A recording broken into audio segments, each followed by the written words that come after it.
Christian parenting. Trauma affects and essentially rewires how the brain interprets the world around you. However, with the proper tools, children and adults can rewire their brains. They can learn to recognize, regulate, and choose better behavior. And that, parents, is a big part of what you're doing. You are helping them to become successful adults who can thrive. Welcome back, families, to another episode of the Called to Love podcast. Each week, we dive into the practical, the clinical, and always, most importantly, the biblical aspects of the adoption and foster care callings. It's hard to believe, but we are in week 4 of a summer series that I am calling How to Promote Emotional and Behavioral Regulation in Your Family. And before we get started today, can I just be real with you as a Called to Love family? This week has been a really tough one. There's been a lot of demands, a lot of extra on the brain as back to school checklists and to-dos have overwhelmed my phone and my email. Lots of planning for fall content, finalizing interviews, final edits on a book proposal that's headed to a publisher. That's nerve-wracking. Would you be praying for me with that? In the midst of writing these episodes to share with you, I have had to learn alongside you and choose to utilize my own regulation tools that I have found to be effective for me personally, not even everybody else in my house, but for me. And so just yesterday, for an example, I had to speak in front of a local DHS office, lead a meeting with my team after the fact, finish back to school shopping for 2 of my kids, take my son for his second learner's permit attempt, started tackling a mountain of laundry that we had left over from a weekend lake trip, started to plan a back to school dinner that we host every year for our kids and our youth staff at the church. All things that I absolutely love doing and I'm grateful to be able to do. But when it all comes together, sometimes a moment just hits where it just feels like too much. And that was me. I started to recognize all of my feelings of overwhelm. For me personally, I get a heavy chest. I was on the verge of tears. There were just checklists swirling around in my brain so severely that my brain was just short-circuiting. I couldn't make heads or tails of it. I wanted to just avoid my most treasured people and just desperately needed some sense of peace and order to just recollect my thoughts and get some balance and some peace in my home and my brain. There were school supplies covering my dining room table. There were grocery bags that were covering all my kitchen counters. There were baskets of laundries and piles all lined up outside the hallway of my laundry room. And my phone was constantly blowing up with messages that were just adding to my to-dos. And I had to just take a moment and pray and say, Lord, help. I need a moment. I don't want to react. I don't want to respond. I am in the middle of teaching our listeners about how to regulate and not blow their tops and not explode and to model that in front of their kids. And boy, did I get tested in all of that. So I had to tell myself, start slow, do one thing, focus on what helps me to calm down. So little by little, I just started to task. I stopped thinking about all the things and I just thought about one thing at a time. I swept the floors. I cleaned off the counters. I started to chisel away at the clutter around me. Clutter is a huge trigger for me. I started a load of laundry, put away the dishes. I lit a candle. I started playing some instrumental music that was just peaceful.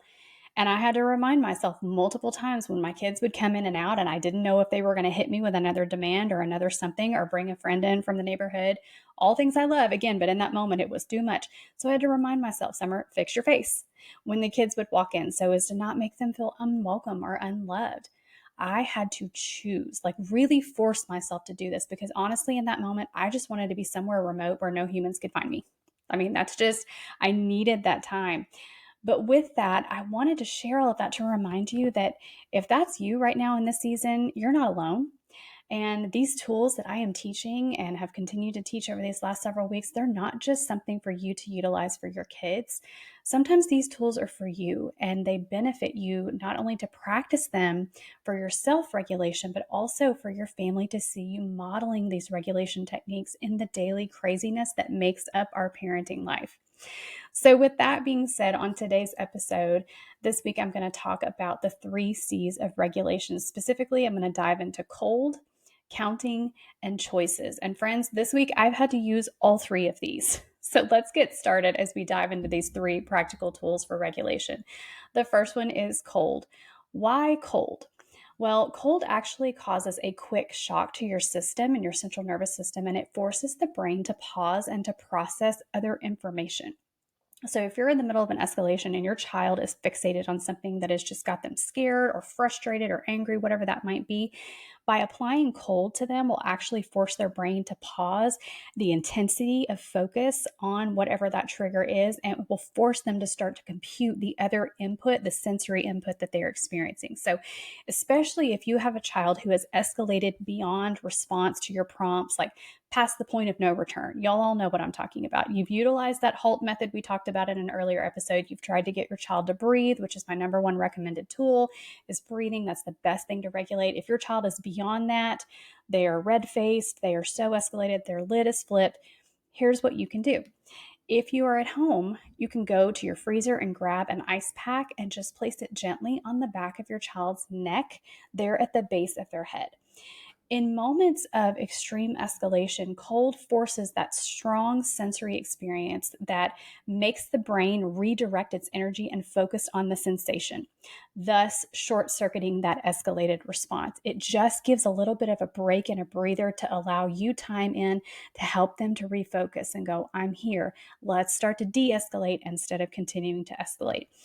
If you have littles, you might consider purchasing the little ice packs that have little friendly faces, bright colors, maybe an animal that they like, so that their minds start to associate that ice pack with something that's friendly, that you are bringing in to help them when they are upset. So, for example, if it's a bear, if it's a pink smiley face, if it's a princess, you can go, okay, I see you're really upset right now. I think I'm going to go get the princess ice pack, or I'm going to go get the bear ice pack, whatever that might look like. Your child, especially when they're younger, can associate that with something that is a tool to help them. And that can also help with the escalated response. And they may very well get to the point of asking you for that item before you even know that they need it. Or as you are seeing the escalation, they may beat you to the punch and go, I really need my bear right now, or I really need my frozen princess, or whatever that needs to look like. That's just a practical tool as you were talking about applying that cold to kind of re-shock and recenter their focus in their system.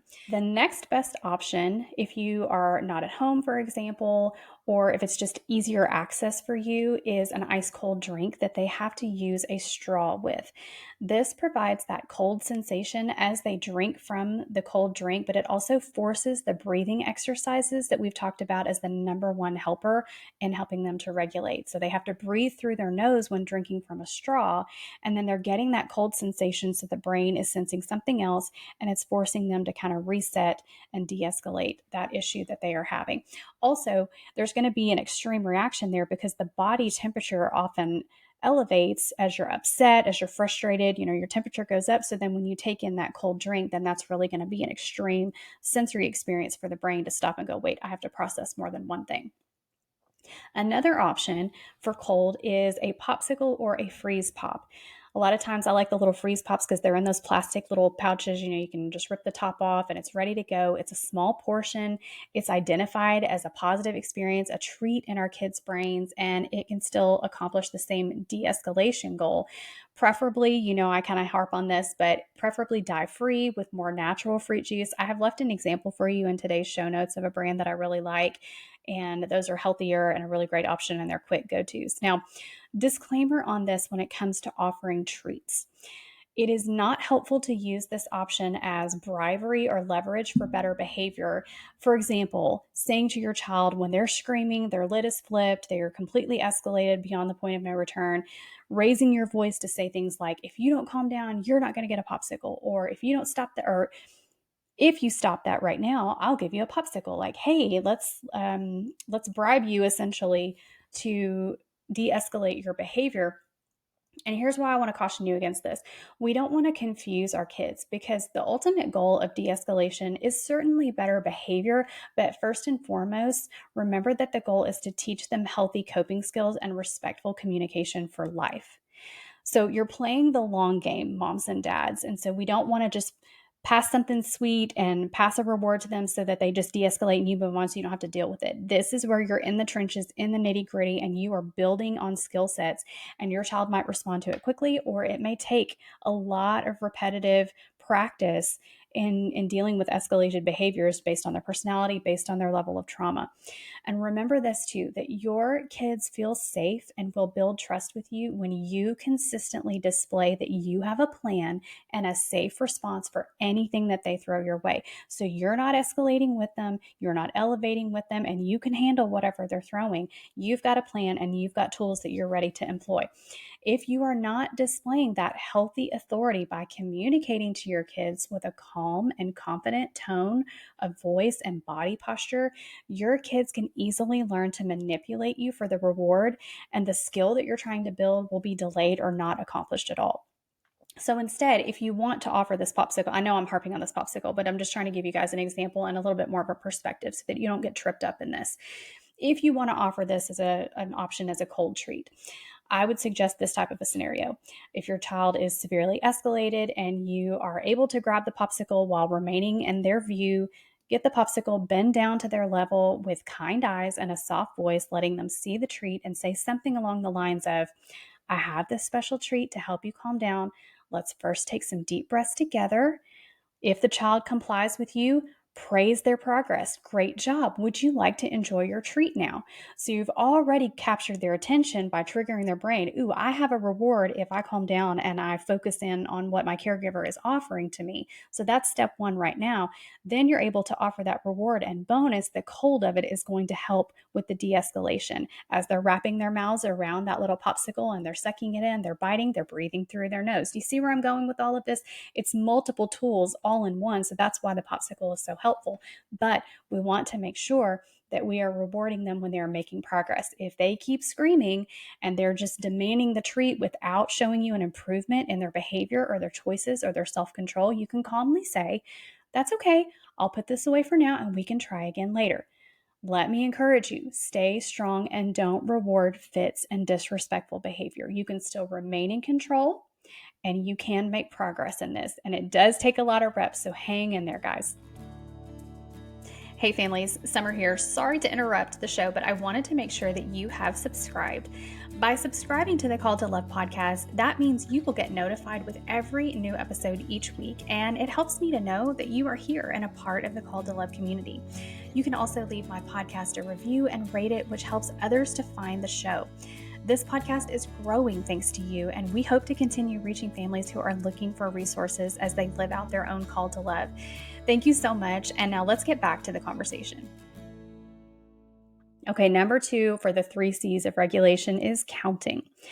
I've recently read that it is best practice in any interaction or conversation with someone, adults included, is to pause at least 2 seconds before responding when you're in a conversation, just to give that person time to know that I am actually honed in and focused on you and not just ready to jump into what I want to say or what input I want to offer.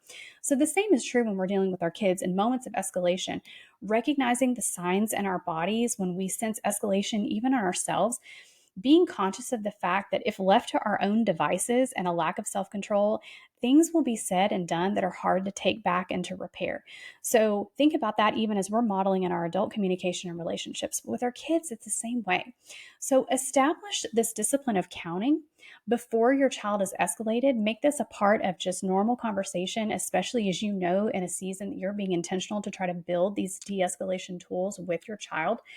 And then model it for your child to see. It may even seem silly, but actually humorous situations stick in their brains better than just teaching at the moments. And so you might come up with a really silly scenario where mom or dad could get really escalated over something, just pick something random. And then you go, oh, but I'm going to use my counting skills. And then, but the children watching you do that, actually, it's amazing how well that sticks in their brains. And you can recall that in moments of escalation. So keep in mind that the counting tool is helpful for more mild to moderate escalation. If they have really severely flipped their lids and they are just kind of past that point of no return, where it's going to take several steps for you to get them to the point where they're hearing you, they're cooperating with you, counting's not going to be your number one go-to. Mild to moderate escalation, counting is a helpful tool. First of all is the countdown from 5 method.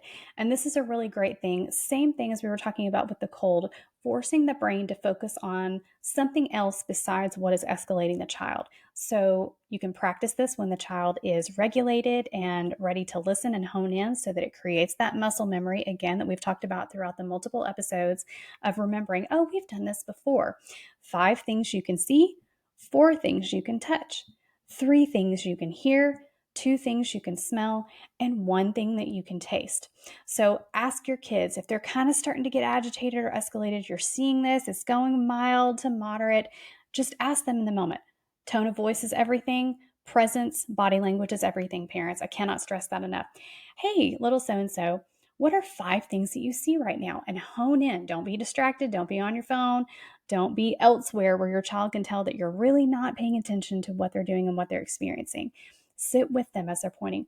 I see a bug flying. I see a flower blowing in the breeze. I see green grass. I see all these things, and praise them when they give you those 5. Okay, fantastic. What are 4 things that you can touch all around them? List whatever you might can think. You guys get the point. 3 things you can hear, 2 things that you can smell, and 1 thing that you can taste. Always sitting with them and participating with them, praising them with every step that they take towards calm and compliance at your suggestions. Count down from 5. See, touch, hear, smell, and taste. Okay, the next practical one is to count their breaths. This is something that you can do together. Again, breathing is such an important tool as you're talking about de-escalation, but if you make it a game, if you make it a normal rhythm, something that you are used to doing together, okay, I'm here with you. You're upset. I can see that. Let's breathe together. Or would you like to watch me breathe and you can count my breaths and then we'll take turns. If you can start with 5 to 10 breaths, that's really great progress. Maybe alternate. And before you know it, that de escalation has happened and you're able to go back to what you were doing. One of my other favorites is what I call roller coaster counting. And this is where it'd be beneficial for those of you who are listening. I'll try to talk you through it. But if you're watching on YouTube, I'm going to hold my hand up. You're going to hold your hand up like you're showing a high five. And you're going to take the pointer finger of your opposite hand and you're just going to run your finger along the tips of the hands, top of the thumb, and down like a roller coaster. Back up to the top pointer finger and down like a roller coaster, and so forth and so on. And why this is really helpful is you're counting every time you get to the top of a fingertip. So obviously 1, 2, 3, 4, 5, but they're also adding in additional sensory input. So they're feeling that tickle of their finger going up and down. They're thinking about something else besides what's escalating them. They're counting with you, and that becomes play and fun, which is one of the key elements of being able to disarm frustrated behaviors. Also, a simple Google search of counting activities will help you, but I wanted to share some of these really basic and practical tools that you can take anywhere and do anywhere. You don't have to have anything extra, and they're easy to recall. Okay, number 3 is choices. I'm going to break this down in 2 different ways for you as we're wrapping up this episode today. I touched on this in the first episode of this series, but I wanted to revisit and get into a little bit more specifics about how to go about the choices conversations. Now, choices are such a helpful tool, again, for mild to moderate escalation. If you are in the heat of battle, a power struggle, the child has flipped their lids, they're not able to hear you communicate, this is not your go-to again. But if you're in that mild to moderate, you're seeing the escalation, you're anticipating escalation, choices are a really great tool. Many, if not most, children tend to become argumentative and combative when they are escalated. This can lead to the easy trap of power struggles with our kids as we work to get them calm and compliant in certain situations. On top of that, many of our kids who've experienced trauma of any kind tend to have what's called a negative bias. This means that their brain is automatically going to go to the negative or the worst case scenario in their minds in any given situation. When a child is escalated, fear trumps everything and can easily take over. And what seems like combative disrespect is actually a panicked cry for safety and control over a situation that scares them. So I want to give you that overview and that perspective, especially if you find yourself in a lot of power struggles with your kids and they are escalated and they're arguing back with you, and any solution that you offer is just met with some kind of a negative rebuttal. They're not going to listen no matter how positive you try to be. They're going to go the extreme opposite. It can feel very personal. It feels very disrespectful for you as the caregiver, especially as you're trying to teach respect. This has been a huge one in my household. And what I have had to learn is understanding that fear and a need for control is driving that behavior. So giving choices helps you to avoid or Lessen that power struggle, whether it's real or imagined for your child, and it still accomplishes what you need your child to do. Simple things like they may be escalated over going to school because ultimately what you don't know is they are afraid of rejection by their peers, or maybe they're facing a stressful situation like a test or a speech that they have to do in front of everybody. They're insecure about it, but they're fighting you over getting dressed for the day, or brushing their teeth, or brushing their hair, or making their bed.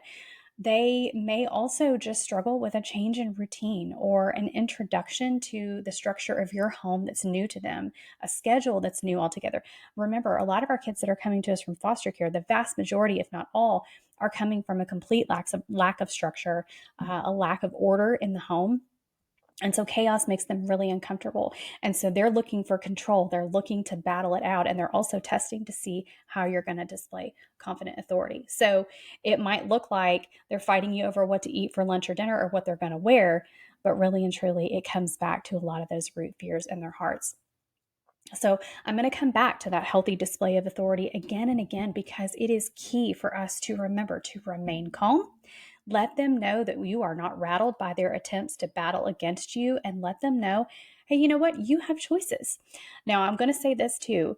Giving choices is very helpful, but not too many. Because remember, if their brain is escalating, they can't compute as well. They're not going to be as logical. That logical part of their brain's not going to be operating. So I would recommend 2 choices, definitely not more than 3. You might even give the option of, okay, as mom or as dad, I'm going to give you 2 choices, and then I am open to your feedback if you'd like to add a third one, and then we'll talk about it together and we'll compromise.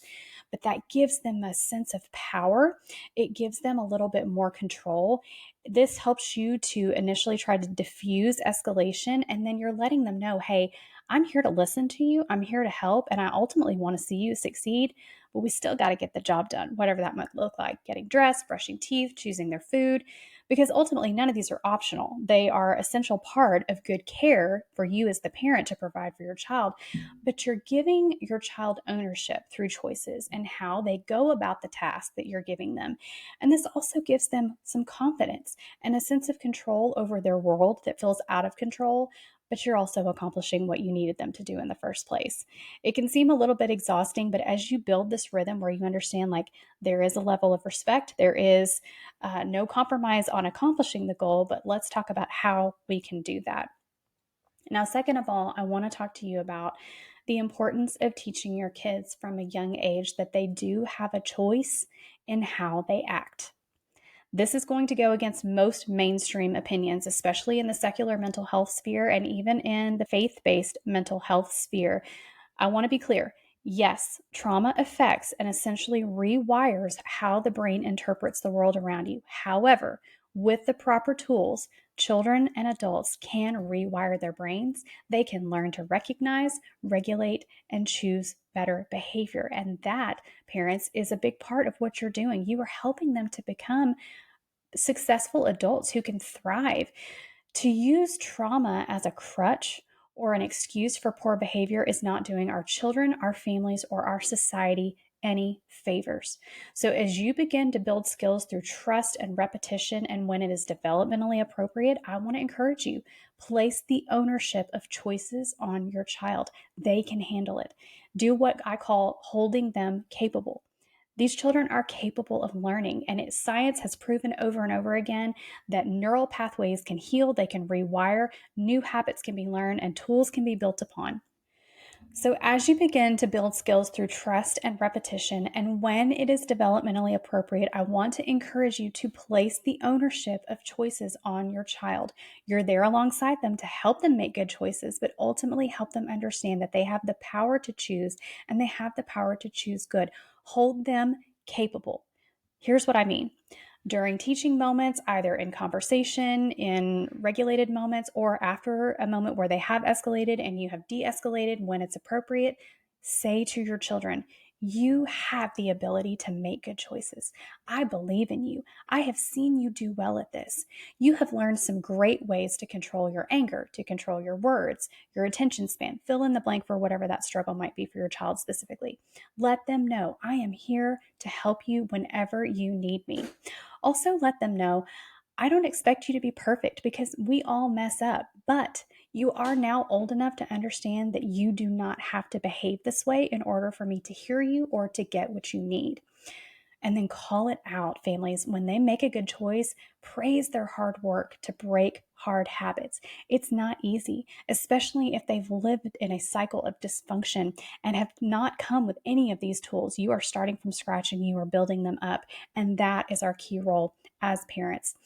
Friends, there is so much more that we could go into, but for now, this is enough to get you started with the 3 C's of regulation. As always, I am so grateful for you taking the time to listen, for your feedback, for your questions. I would love to hear how these are going for you. If you have chosen some of these tools that I have shared with you over the last 4 episodes, how's it going? What questions do you have? And how can we continue to serve you as the Called to Love family? Next week, we will wrap up this series and then we will dive into some fantastic fall content that I cannot wait to share with you. In the meantime, if you have not already, I would be so grateful if you would take a moment to follow the show, to give a review. This allows more people to find us, to be blessed by it, for them to join the Call to Love community. And I am so grateful for all of your support. Friends, until next time, go live out your own call to love. See you next time. Thank you so much for listening to Called to Love today. I love to hear from listeners, and so I would love to connect with you to hear your stories and answer your questions right here on the show. You can find me on Facebook and Instagram, send me a direct message, or send me an email at the link in today's show notes. I pray you have been encouraged by today's episode to walk in faith and continue to embrace your own call to love. Until next time, blessings, sweet friends.